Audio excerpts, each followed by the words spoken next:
The Central Board of Film Certification has blocked the release of the Oscar-nominated film The Voice of Hind Rajab in India, citing concerns over political sensitivity. According to local distributors, the decision may be linked to fears that the film could impact India's diplomatic relations with Israel.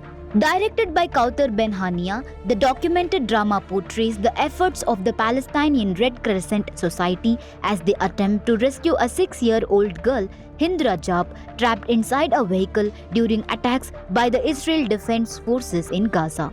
The film had earlier premiered at the prestigious Venice International Film Festival, where it received widespread acclaim, winning the Grand Jury Prize along with multiple parallel awards. It also earned more than 20 minutes of applause and went on to secure the Silver Lion, featuring actors like Saja Kilani, Motaz Malhis, Amin Haleil, and Clara Khoury. The film was released internationally in late 2025 and early 2026 across countries including the United States, the United Kingdom, Italy, and France. Mumbai-based distributor Manoj Nandwana, head of Jai Veeratra Entertainment, stated that the CBFC described the film as very sensitive.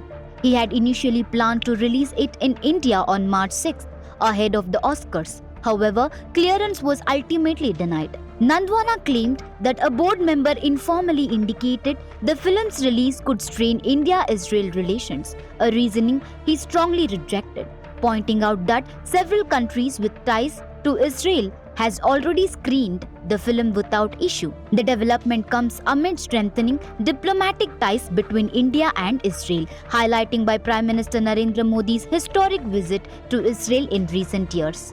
This is not an isolated instance. The CBFC has previously halted films on politically sensitive subjects, including Santosh, which explored themes of caste and religion in India. The decision has once again sparked debate over censorship, artistic freedom, and the balance between cinema and political considerations in India.